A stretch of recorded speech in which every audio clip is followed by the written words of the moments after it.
ఈరోజు 5 రాష్ట్రాలు అలాగే ఒక union territory Andaman and Nicobar నుంచి బ్యాడ్మింటన్ ప్లేయర్స్ అందరూ కూడా విచ్చేసి ఈరోజు ఈ స్థాయిలో కార్యక్రమం జరిపించుకుంటున్నారనంటే ఇది కేవలం రాజమహేంద్రవరంకే గొప్పతనం కాదు, మన ఆంధ్రప్రదేశ్ రాష్ట్రం అంతటికీ కూడా గర్వించదగ్గ విషయంగా ఈ సందర్భంగా తెలియజేసుకుంటున్నాను. గత 5 సంవత్సరాలుగా రాష్ట్రం బోసిపోయింది. ఎక్కడ ఎటువంటి కార్యక్రమాలు కూడా జరగకుండా అన్ని రంగాల్లో వెనుకబడినటువంటి తరుణంలో ఆంధ్రప్రదేశ్ రాష్ట్రం మళ్లీ భారతదేశం మ్యాప్ లో ముందంజలో నడిపించడానికి ఈరోజు ఈ ఛాంపియన్షిప్స్ ఒక కొత్త గుర్తింపు మన రాష్ట్రానికి ఇవ్వబోతుందని కూడా తెలియజేసుకుంటున్నాను. ఈ యొక్క స్థాయిలో 5 రాష్ట్రాల నుంచి అలాగే యూనియన్ టెరిటరీ నుంచి ఒక పెద్ద దేశ స్థాయిలో ఉన్నటువంటి కార్యక్రమం ఇక్కడ జరిపించాలనంటే అది చిన్న విషయం కాదు. కానీ దానికి పట్టుబట్టి ఇక్కడ ఎట్టి పరిస్థితుల్లో చేయాలని బ్యాడ్మింటన్ అసోసియేషన్ ఆంధ్రప్రదేశ్ అలాగే ఈస్ట్ గోదావరి బ్యాడ్మింటన్ అసోసియేషన్ కలిసికట్టుగా నిర్ణయం తీసుకొని ఈ స్థాయిలో ఈ యొక్క కార్యక్రమాన్ని ఆర్గనైజ్ చేసినందుకు వాళ్ళకి హృదయపూర్వకమైనటువంటి అభినందనలు కూడా తెలియజేసుకుంటున్నాను. చాలా కష్టమైనటువంటి పనిని సులభంగా చేసేటటువంటి స్థాయిలో రాజమహేంద్రవరం ఎన్నో కార్యక్రమాలకి వేదికగా నిలిచింది. చరిత్ర చూసుకుంటే రాష్ట్ర స్థాయి, జాతీయ స్థాయి, అంతర్జాతీయ స్థాయి కార్యక్రమాలు కూడా రాజమహేంద్రవరంలో గతంలో ఎన్నో కార్యక్రమాలు మనం చేసుకోగలిగాం.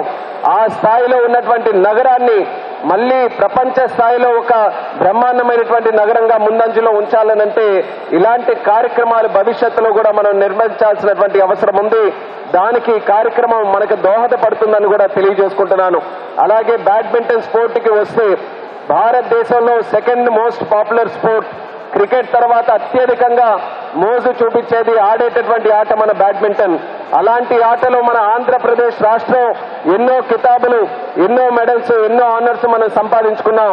దానికి గతంలో కారణం చూసుకుంటే 2000 సంవత్సరంలో మరి చంద్రబాబు నాయుడు గారు ఆ రోజు పుల్లెల గోపీచంద్ గారిని గుర్తించి హైదరాబాద్ లో ఒక అకాడమీని నిర్మించాలని ఆ రోజు కొంత ఏరియాని డొనేట్ చేస్తే ఆ ఉన్నటువంటి అకాడమీ నుంచి దేశ స్థాయిలో, అంతర్జాతీయ స్థాయిలో ఎంతో మంది బ్యాడ్మింటన్ ప్లేయర్స్ ని క్రియేట్ చేసే అవకాశం మనకు కల్పించింది.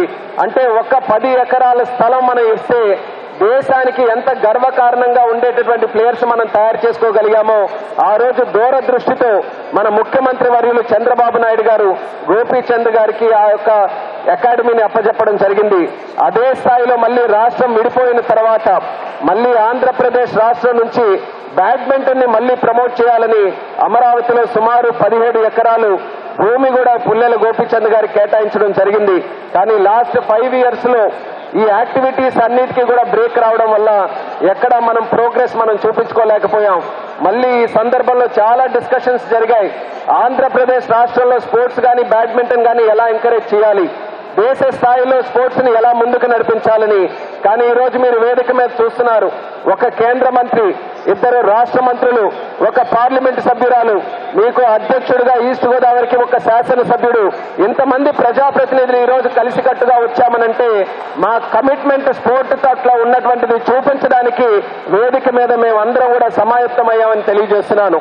మాకందరికీ కూడా అవగాహన ఉంది. స్పోర్ట్స్ ని డెవలప్ చేస్తే భారతదేశానికి భవిష్యత్తులో తయారయ్యేటటువంటి యువతరం అన్ని రకాలుగా బాధ్యతతో కలిగినటువంటి యువతరం తయారవుతారని.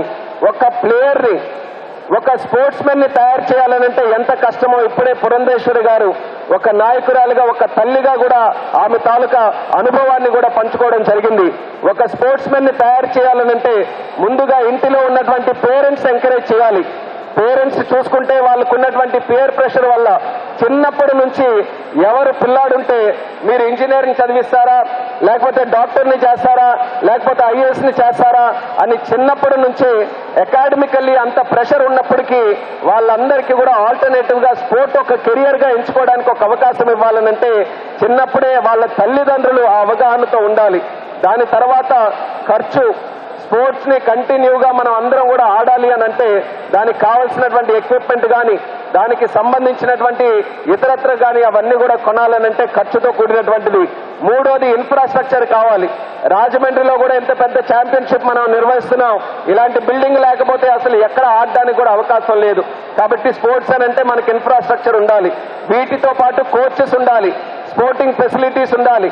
ఇన్ని రకాలుగా కలిసి వస్తేనే ఒక స్పోర్ట్స్ మెన్ కంటిన్యూగా ఆడడానికి అవకాశం ఉంటుంది, పర్ఫామ్ చేయడానికి అవకాశం ఉంటుంది, రేపు ఒలింపిక్స్ లో మెడల్ గెలవడానికి అవకాశం ఉంటుంది. ఎందుకు చెప్తున్నానంటే మొన్న ప్యారిస్ లో కూడా ఒలింపిక్స్ జరిగినప్పుడు అందరం కూడా కాస్త బాధపడ్డాం. మనకంటే చిన్న చిన్న దేశాలు ఉన్నాయి, మనకంటే చిన్న చిన్న ప్రాంతాలు ఉన్నాయి, వాళ్ళకేమో బ్రహ్మాండంగా మెడల్స్ వస్తున్నాయి, మనకెందుకు రావట్లేదని ఎప్పుడు 4 సంవత్సరాలకు ఒలింపిక్స్ జరిగినా సరే మనం బాధపడుతూ ఉంటాం. కానీ ఒక క్రీడాకారుడు ఒలింపిక్స్కి వెళ్లి మెడల్ సాధించాలనంటే ఎంత కష్టమైనటువంటి పనో దాని మీద మన అవగాహన లేకపోతే మాత్రం ఎప్పుడు కూడా మెడల్స్ మీద మనం మాట్లాడేటటువంటి అర్హత కూడా మనం ఎప్పుడు కూడా ఉండకూడదు. అందుకనే స్పోర్ట్స్ ని మనం క్రింద స్థాయి నుంచి కూడా డెవలప్ చేయాల్సినటువంటి బాధ్యత ఉంది. ఒలింపిక్స్ లో పెర్ఫార్మ్ చేయాలనంటే ముందు గ్రామీణ ప్రాంతాల్లో ఉన్నటువంటి ఆ స్పోర్టింగ్ టాలెంట్ ని మనం వెతికి తీసి ఇలాంటి ప్లాట్ఫామ్స్ క్రియేట్ చేసి ఇన్ఫ్రాస్ట్రక్చర్స్ ఇచ్చి కోచింగ్ ఫెసిలిటీస్ ఇచ్చి తల్లిదండ్రులు కూడా ఎంకరేజ్ చేసి వాళ్ళకి ఎక్కడైనా ఫైనాన్షియల్ గా ఎక్కడైనా ఇబ్బందులు ఉంటే ప్రభుత్వాలు ముందుకు వచ్చి ఫైనాన్షియల్ గా కూడా సపోర్ట్ చేసే స్థాయిలో ఉండాలి అన్నది ఈ సందర్భంగా తెలియజేస్తున్నాను. ఆ బాధ్యత కలిసికట్టుగా తీసుకుందాం. కానీ కేంద్ర మంత్రిగా ఉన్నాను కాబట్టి కేంద్ర ప్రభుత్వం తాలూకా కమిట్మెంట్ కూడా తెలియజేస్తున్నాను. నరేంద్ర మోదీ గారు ప్రధానమంత్రి అయిన తర్వాత స్పోర్ట్స్ కి ఒక సరికొత్త రూపం భారతదేశంలో వచ్చిందనడానికి ఎటువంటి సందేహం లేకుండా గర్వంగా తెలియజేసుకుంటున్నాను. మొట్టమొదటిసారిగా ఖేలో ఇండియా స్కీమ్ ని పెట్టి ఇన్ఫ్రాస్ట్రక్చర్ కి గాని కోచెస్ కి గాని స్పోర్టింగ్ టాలెంట్ కి గాని వాళ్ళకి కావాల్సినటువంటి ఫైనాన్షియల్ ఎయిడ్, అలాగే పట్టణాల్లో ఇన్ఫ్రాస్ట్రక్చర్ క్రియేట్ చేయడం కాదు, రూరల్ ఏరియాస్ లో కూడా ఇన్ఫ్రాస్ట్రక్చర్ క్రియేట్ చేయడానికి ఖేలో ఇండియా పథకాన్ని పెట్టడం జరిగింది. ప్రతి సంవత్సరం స్పోర్ట్స్ తాలూకా బడ్జెట్ కేంద్రంది 3,000 కోట్ల రూపాయలైతే సుమారు 900 కోట్ల రూపాయలు ఖేలో ఇండియా స్కీమ్ కి పెట్టి గత 5 సంవత్సరాలుగా ప్రమోట్ చేస్తూ ముందుకు నడిపించడం జరుగుతుంది. కానీ దురదృష్టవశాత్తు గత 5 సంవత్సరాలు మన ఆంధ్రప్రదేశ్ రాష్ట్ర ప్రభుత్వం ఖేలో ఇండియా స్కీమ్ ని యూటిలైజ్ చేసుకోలేకపోయింది. కానీ ఇప్పటి నుంచి హామీ ఇస్తున్నాం, ఖేలో ఇండియా స్కీమ్ కేంద్రం నుంచి వస్తున్నటువంటి నిధుల్ని సంపూర్ణంగా వినియోగించుకొని ఈ రోజు చెప్పినటువంటి ప్రధానమైన సెంటర్లు విశాఖపట్నం, రాజమండ్రి, విజయవాడ, కడప, తిరుపతి, వీటితో పాటు గ్రామీణ ప్రాంతాల్లో కూడా స్పోర్టింగ్ ఇన్ఫ్రాస్ట్రక్చర్ ని ఇంప్రూవ్ చేయడానికి సెంట్రల్ గవర్నమెంట్, స్టేట్ గవర్నమెంట్ అన్ని రకాలుగా కష్టపడి ఆంధ్రప్రదేశ్ రాష్ట్రాన్ని భారతదేశంలో ఉన్నతమైన స్థానంలో పెట్టడానికి సిద్ధంగా ఉన్నామని కమిట్మెంట్ తో ఈ సందర్భంగా తెలియజేస్తున్నాం. ఈ రోజు చంద్రబాబు నాయుడు గారు గతంలో స్పోర్టింగ్ తాలూకా ఇన్ఫ్రాస్ట్రక్చర్ ని కూడా క్రియేట్ చేస్తూ స్పోర్ట్స్ ని ఇంకా ఎంకరేజ్ చేయాలనంటే నేషనల్ గేమ్స్ కూడా పెట్టాలని ఆ రోజుల్లో ఇన్వైట్ చేసి పెట్టారు. ఆఫ్రో ఏషియన్ గేమ్స్ ని పెట్టారు. అలాగే మళ్ళీ ఒక డ్రీమ్ తో ముందుకెళ్తున్నాం. 27లో కానీ 28లో ఆంధ్రప్రదేశ్ రాష్ట్రంలో మళ్ళీ నేషనల్ గేమ్స్ నిర్వహించాలని రాష్ట్ర ప్రభుత్వం కమిట్మెంట్ తో ముందుకెళ్తుంది. అలాగే నరేంద్ర మోదీ గారికి కూడా ఒక డ్రీమ్ ఉంది, ఒలింపిక్స్ ని భారతదేశానికి తీసుకొని రావాలని. 2036లో జరిగేటటువంటి ఒలింపిక్ బిడ్ లో భారతదేశం కూడా ఉందని గర్వంగా ఈ సందర్భంగా తెలియజేసుకుంటున్నాను. అది క్యాప్చర్ చేసుకోగలిగితే దేశ స్థాయిలో మంచి స్పోర్టింగ్ ఇన్ఫ్రాస్ట్రక్చర్ ఇప్పటి నుంచి డెవలప్ అవ్వడానికి అవకాశం ఉంటుంది. తద్వారా స్పోర్టింగ్ టాలెంట్ ను కూడా మనం ఇంప్రూవ్ చేసుకోవడానికి అవకాశం ఉంటుంది. కాబట్టి ప్రతి ఒక్కరూ కూడా మన తాలూకా బాధ్యత నిర్వర్తించి స్పోర్ట్స్ ని అన్ని రకాలుగా ముందుకు నడిపించడానికి మనకు తోచినంత విధంగా సహాయ సహకారాలు అందిద్దాం.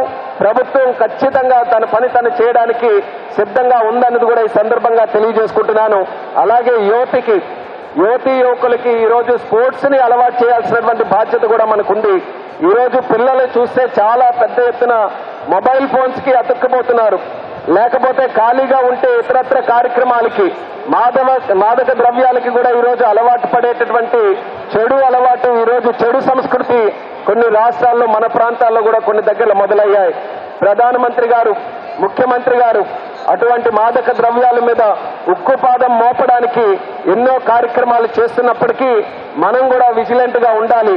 మనం కూడా మన పిల్లల్ని స్పోర్ట్స్ పట్ల ఎంకరేజ్ చేయగలిగితే అటువంటి చెడు కార్యక్రమాలకి దూరంగా ఉండడానికి వాళ్లకు కూడా అవకాశం ఉంటుంది. మన గురించి ఆలోచించండి, మన పిల్లల గురించి ఆలోచించండి, రాష్ట్రం గురించి, దేశం గురించి ఆలోచించండి. ఈ దేశాన్ని రేపు నడిపించబోయేది మన ముందున్నటువంటి యువత.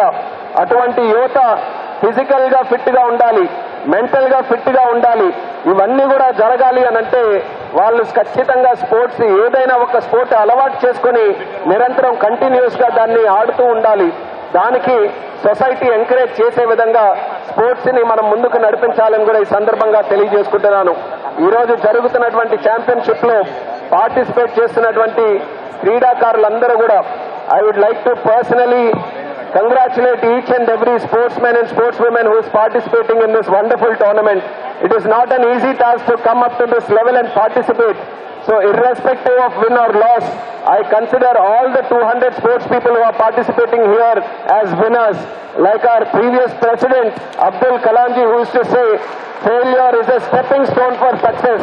That is the attitude every sportsman should have in their life. And with that attitude, you are going to achieve a lot more successes in the future. This is not the end, but this is just the beginning.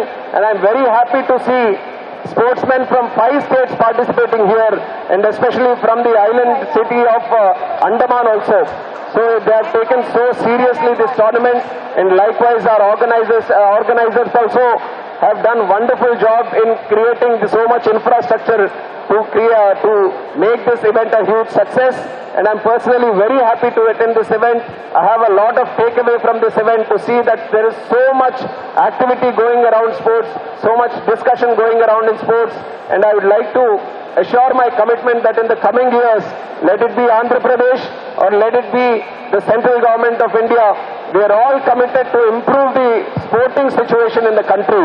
We not only want to achieve for the Olympics, we want to create a healthy, youthful society in the country. We want to create more sporting talents coming from the rural areas in the country. That is where the real India lies. Unless you take the sporting infrastructure to the ground level, to the remote areas, to the schools, you won't find one more Sachin Tendulkar. You won't find another Karnam Malleshwari. You won't find another Pullela Gopichand. All these talents are lying across India in so many rural areas. You have to connect them to the National Sporting Forum. That is the challenge as governments we have. We are committed and ensuring that that is done in the future. And I would like to sincerely thank the organizers for inviting me into this beautiful event. It is a very motivating event for all of us also, seeing so many youngsters playing this beautiful sport of badminton. I wish each and every one of you the very best. And once again, thank you for inviting me. అందరికీ కూడా నా హృదయపూర్వక ధన్యవాదాలు తెలియజేసుకుంటూ, రాజమహేంద్రవరంలో నేను ఎన్నికలకు ముందు కూడా ఒక కార్యక్రమంలో రావడం జరిగింది. ఖచ్చితంగా ఆ రోజు ఒక హామీ ఇచ్చాం, ఇక్కడ ఎవరో ఒకరు పార్లమెంట్ సభ్యులుగా గెలుస్తారు, గెలిచినప్పటికీ మరొక పార్లమెంట్ సభ్యులుగా తోడుగా నేను ఉంటానని ఆ రోజు హామీ ఇవ్వడం జరిగింది. ఆ హామీని నిలబెట్టుకోవడంలో ఈ కార్యక్రమం ద్వారా కాస్తైనా రాజమహేంద్రవరంకి ఆ సహకారం అందిస్తున్నాననే సంతృప్తి నాకు కలుగుతుందని ఈ సందర్భంగా తెలియజేసుకుంటూ, అందరం కూడా కలిసికట్టుగా పనిచేద్దామని మరొకసారి తెలియజేస్తూ సెలవు తీసుకుంటున్నాం. జై హింద్.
సంతోషంగా ఉంది. ఈరోజు మన దక్షిణ భారతదేశంలో ఉన్న బ్యాడ్మింటన్ క్రీడాకారులందరినీ ఒకే సమూహంలో చేర్చి ఈ కార్యక్రమాన్ని నిర్వహిస్తున్న ఈస్ట్ గోదావరి బ్యాడ్మింటన్ సంఘం వారికి ఈ రాష్ట్ర ప్రభుత్వం తరపున అలాగే శాప్ తరపున మరొక్కసారి ధన్యవాదాలు తెలియజేసుకుంటున్నా. సోదరులారా, ఈ రాష్ట్రంలో మా ప్రభుత్వం ఏర్పాటైన తర్వాత ప్రియతమ ముఖ్యమంత్రి వర్యులు నారా చంద్రబాబు నాయుడు గారి నాయకత్వంలో రాబోయే 5 సంవత్సరాల్లో తప్పకుండా క్రీడాలోకానికి సువర్ణ యుగం ఉందని మీ అందరి ముందు తెలియజేసుకుంటున్నాను. ఎందుకంటే చంద్రబాబు నాయుడు గారు గతంలో ముఖ్యమంత్రిగా ఉన్నప్పుడే ఈ రాష్ట్రంలోనైతేనైతే ఇక్కడ రాజమండ్రిలో అయితేనే ఈ క్రీడా ప్రాంగణాలు అయితేనే గ్రౌండ్స్ అయితేనే అకాడమీలు అయితేనే వచ్చాయంటే ఆ రోజు ఆయనకున్న దూరదృష్టి అని మీ అందరి ముందర తెలియజేసుకుంటున్నా. అలాగే పెద్దలు పురంధేశ్వర్ గారు ఇప్పుడే ఒక మాట చెప్పారు. పేద విద్యార్థినులు స్పోర్ట్స్ మెన్ ఎవరైతే ఉంటారో వారి కోసం ఒక ఫండ్, కార్పస్ ఫండ్ లాంటి ఫండ్ ఉండాలని చెప్పారు. తప్పకుండా గత వారంలో జరిగిన మా మీటింగ్లోనే చంద్రబాబు నాయుడు గారిని అడగడం జరిగింది. ఎవరైతే పేద క్రీడాకారులు ఎవరైతే ఉన్నారో వాళ్ళ ప్రోత్సహించేదానికి వారికి కావలసిన ఏవైతే కిట్లు అయితేనే అలాగే గ్రౌండ్ల విషయంలో కూడా ఎక్కడా రాజీ లేని పోరాటం చేసేదానికి ఈ రాష్ట్ర ప్రభుత్వం సిద్ధంగా ఉందని తెలియజేసుకుంటున్నాం. అలాగే ఇక్కడ మన కేంద్ర మంత్రివర్య రామ్మోహన్ నాయుడు గారు ఉన్నారు. వాళ్ళని మేము ఒకటే అడుగుతున్నాం. రాష్ట్రం కంటే కేంద్రంలో క్రీడలకు సంబంధించిన నిధులు ఎక్కువగా ఉంటాయి కాబట్టి ఇప్పుడు రాష్ట్రంలో కేంద్రంలో ఎన్డీఏ ప్రభుత్వం ఉంది కాబట్టి వచ్చే 5 సంవత్సరాల్లో తప్పకుండా ఈ రాష్ట్రానికి రావాల్సిన గ్రౌండ్ విషయాల్లో అయితేనేం అకాడమీల విషయాలు అయితేనేం ఇక్కడ కల్పించవలసిన మౌలిక వసతుల విషయాల్లో తప్పకుండా ఈ రాష్ట్రానికి వారి యొక్క వాళ్ళ యొక్క సహాయ సహకారాలు అందించవలసిందిగా కోరుకుంటున్నా. అలాగే ఈ మహోన్నతమైన కార్యక్రమానికి నన్ను ఆహ్వానించిన సోదరులు ఆదిరెడ్డి కుటుంబ సభ్యులైన అప్పారావు గారికి అలాగే వాళ్ళ తనయురు శ్రీనివాస్ గారికి మరొక్కసారి ధన్యవాదాలు తెలియజేసుకుంటూ సెలవు తీసుకుంటున్నా. జై Hind. Sir, thank you very much. I would like now call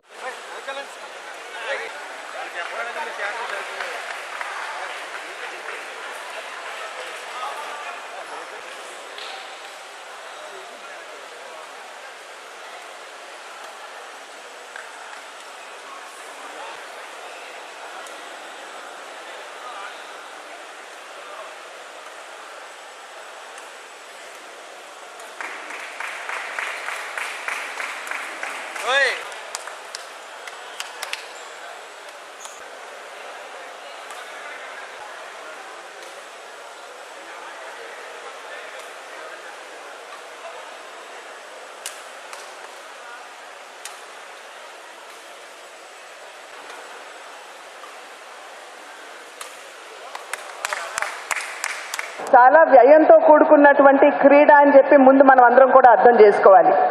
ఎందుకంటే నేషనల్ స్థాయికి వచ్చిన తర్వాత ఒక ఆట ఆడాలంటే ఒక స్పారింగ్ పార్ట్నర్తో ఆడాలి అని అంటే ఒక్క ఆటకే దగ్గర 15 నుండి 20 షటిల్స్ అయిపోతాయి. ఒక్కొక్క షటిల్ ఖరీదు మరి మా అమ్మాయి ఆడుతున్నటువంటి సందర్భంలో 50-60 రూపాయలు ఉండేది. మరి ఇప్పుడు పెరిగే ఉంటుందని చెప్పి నేను అనుకుంటున్నాను. అదేవిధంగా 3 నెలలకు ఒకసారి షూస్ మార్చాలి, లేకపోతే దాని యొక్క ప్రభావం మోకాళ్ళ మీద పడేటువంటి అవకాశం ఉంటుంది. కనుక వెంటనే షూస్ మార్చాలంటే ఒక్కొక్క జత షూ అప్పుడు అయితే 1500, ఇప్పుడైతే 5000 ఉంటాయని చెప్పి నేను అనుకుంటున్నాను. అదేవిధంగా యోనెక్స్ ర్యాకెట్స్ లేకుండా అయితే పిల్లలు ఆడలేరు. ఇప్పుడు కొత్తగా గ్రాఫైట్లు కూడా వచ్చాయి. ఒక్కొక్క ర్యాకెట్ చూసినట్లయితే దగ్గర 7 నుండి 8,000 రూపాయలు వెచ్చించి ఖరీదు చేసేటువంటి పరిస్థితి ఇవాళ ఉన్నది. కనుక క్రీడా మంత్రి వర్యులు రాంప్రసాద్ రెడ్డి గారు ఇక్కడున్నారు. క్రీడాకారులకి ఒక స్థాయికి వచ్చినటువంటి క్రీడాకారులకి ఒక సహాయ నిధి అంటే వారిని ప్రోత్సహించడానికి ఒక సహాయ నిధి అంటూ ఏర్పాటు చేసుకుంటే బాగుంటుంది అనేది నా యొక్క వ్యక్తిగత అభిప్రాయం. నేను ఇప్పుడు వారి ముందు ఉంచుతున్నటువంటి నేపథ్యం ఇది. మాత్రమే కాకుండా పిల్లలు ఆడటానికి వెళ్ళినప్పుడు, ఎందుకంటే మా 2 పిల్లల్ని నేను చూశాను, వారికి కావలసినటువంటి కౌన్సిలింగ్ ఏదైతే ఉంటుందో, అంటే ఓడినప్పుడు వారు డిప్రెషన్లోకి వెళ్తారు, గెలిచినప్పుడు వారు ఒక రకమైనటువంటి హైలోకి వెళ్తూ ఉంటారు. కనుక అన్ని విధాలా కూడా వారికి కౌన్సిలింగ్ ఇచ్చే విధంగా స్పోర్ట్స్ కౌన్సిలింగ్ ఒకటి ఖచ్చితంగా మనం ఇక్కడ ప్రోత్సహించవలసినటువంటి అవసరం ఉందని చెప్పి రాంప్రసాద్ రెడ్డి గారికి నేను తెలియజేస్తున్నాను. ఇది మాత్రమే కాకుండా స్పోర్ట్స్ మెడిసిన్ ఏదైతే ఉందో ప్రత్యేకించి ఈ క్రీడలో వారు కేవలం ఆడుతున్నటువంటి సందర్భంలో మాత్రమే కాకుండా ఫిజికల్స్ చేస్తున్నప్పుడు కూడా చాలా వరకు లిగమెంట్ టైర్స్ కావచ్చు, ఇటువంటి దెబ్బలకి వారు లోనయ్యేటువంటి పరిస్థితి ఉంటుంది. కాబట్టి ఖచ్చితంగా స్పోర్ట్స్ ఫిజిషియన్స్, స్పోర్ట్స్ సెకాయిట్రిస్ట్ మనం ప్రోత్సహించవలసినటువంటి అవసరం ఉన్నది. కనుక ఆ విషయాల మీద కొంచెం దృష్టి సారించమని చెప్పి రాష్ట్ర క్రీడా మంత్రి వర్యులైనటువంటి రాంప్రసాద్ రెడ్డి గారికి నేను స్వయంగా వేదిక మీద నుండి చేస్తున్నటువంటి అభ్యర్థన. ఏదేమైనప్పటికీ కోచెస్ యొక్క సపోర్టు, అదేవిధంగా తల్లిదండ్రుల యొక్క సపోర్ట్ లేకపోతే కనుక క్రీడాకారులు రాణించలేరు. కోచెస్ అన్నది తండ్రి తర్వాతి స్థానం కోచ్ తీసుకుంటారు. కాబట్టి అసభ్య ప్రవర్తనకి లోను కాకుండా పిల్లల్ని బిడ్డల్లాగా చూసుకుంటూ వారికి అన్ని విధాల వారికి సహకారాన్ని అందిస్తూ వారిని ప్రోత్సహిస్తూ ముందుకు తీసుకెళ్ళమని నేను చేస్తున్నటువంటి అభ్యర్థన. ఇక్కడ ఉన్నటువంటి తల్లిదండ్రులు కూడా నేను చేస్తున్నటువంటి విజ్ఞప్తి. నేను కూడా ఒకానొక సందర్భంలో ఏ విధంగా తల్లిదండ్రులు అక్కడ కూర్చున్నారో నేను కూడా అక్కడ కూర్చుని మా బిడ్డల్ని ఆడుతూ చూస్తూ నేను చూశాను. కాబట్టి తల్లిదండ్రులు కూడా సాధారణంగా బయట కూర్చున్నప్పుడు ఈ షాట్ ఆడలేరా, ఈ షటిల్ తీయలేరా అని చెప్పి సాధారణంగా జడ్జ్మెంటల్ గా మనం ఉంటాం. కానీ నేను ఎప్పుడైతే స్వయంగా కోర్టులోకి దిగి ఆడటం మొదలు పెట్టానో అప్పుడు నాకు అర్థమైంది కోర్టు చిన్నది, కానీ దాన్ని కవర్ చేయటం ఎంత కష్టమో నాకు అప్పుడు అర్థమైనటువంటి విషయం. కనుక తల్లిదండ్రులు బిడ్డలు రాణించాలి అనేటువంటి భావన మనలో ఉన్నా, అది పిల్లల పట్ల మనకున్నటువంటి ప్రేమ అయినా ఆ ఒత్తిడి పిల్లల మీద పడనివ్వకుండా అన్ని విధాలా కూడా అడుగడుగున వారిని ప్రోత్సహించే దిశగా, అంటే ఈసారి నువ్వు ఆడలేకపోయావు, వచ్చేసారి ఖచ్చితంగా నువ్వు ఆడగలవు అనేటువంటి ఒక ప్రోత్సాహాన్ని పిల్లలకి ఇస్తూ, ప్రోత్సాహాన్ని పిల్లలకు అందిస్తూ మనం ముందుకు వెళ్ళినట్లయితే ఖచ్చితంగా అనేక మంది గోపీచందులు, అనేక మంది పివి సింధుల్ని మనం తయారు చేసుకునే అవకాశం ఉంటుంది అని చెప్పి ప్రతి ఒక్కరికి తెలియజేస్తూ, ఇది టీమ్ గేమ్ కనుక టీమ్ గా మనం కనుక పని చేయలేకపోయినట్లయితే మంచి స్పోర్ట్స్ పర్సన్స్ ని తయారు చేసుకునేటువంటి అవకాశం కూడా ఉండదు. కనుక రాష్ట్రం కావచ్చు, వాళ్ళు చూసినట్లయితే కేంద్రంలో కూడా నరేంద్ర మోడీ గారు ప్రధాని అయిన తర్వాత క్రీడాకారులకు వారు ఇచ్చేటువంటి గౌరవం అమితంగా ఉంది. క్రీడాకారుని స్వయంగా వారు కలవటం దగ్గర నుండి, వారితో మాట్లాడటం దగ్గర నుండి, వారిని ప్రోత్సహించడం దగ్గర నుండి అన్ని విధాలా కూడా క్రీడాకారులకి అనేక రకాలుగా వారు తన ప్రోత్సాహాన్ని వారికి అందిస్తున్నారు. కనుక ఖచ్చితంగా రాష్ట్ర ప్రభుత్వం కూడా అదే విధంగా ముందుకు వచ్చినట్లయితే కేంద్ర ప్రభుత్వం తన సహకారాన్ని అందిస్తూ ఆంధ్ర రాష్ట్రాన్ని క్రీడల్లో అగ్రగామిగా నిలబెట్టే దిశగా మనం అందరం కూడా కృషి చేయవచ్చు అని చెప్పి తెలియజేస్తూ, మరి ఒక్కసారి క్రీడాకారులకి నేను తెలియజేస్తున్నాను, ఇక్కడ ఓడామా గెలిచామా అనేది కాదు ప్రశ్న, ఓడిన వారు ఉంటేనే గెలిచేవారు ఉంటారు అనేటువంటి విషయాన్ని మనం ఇక్కడ గమనిస్తూ, ఓడిన వారు కూడా తక్కువ కాదు అని చెప్పి తెలియజేస్తూ క్రీడాకారులందరికీ నా శుభాశీస్సులు అందిస్తూ ఇక్కడ నాకు ఈ అవకాశాన్ని ఇచ్చిన ప్రతి ఒక్కరికి పేరు పేరున నా ధన్యవాదాలు తెలియజేస్తున్నాను.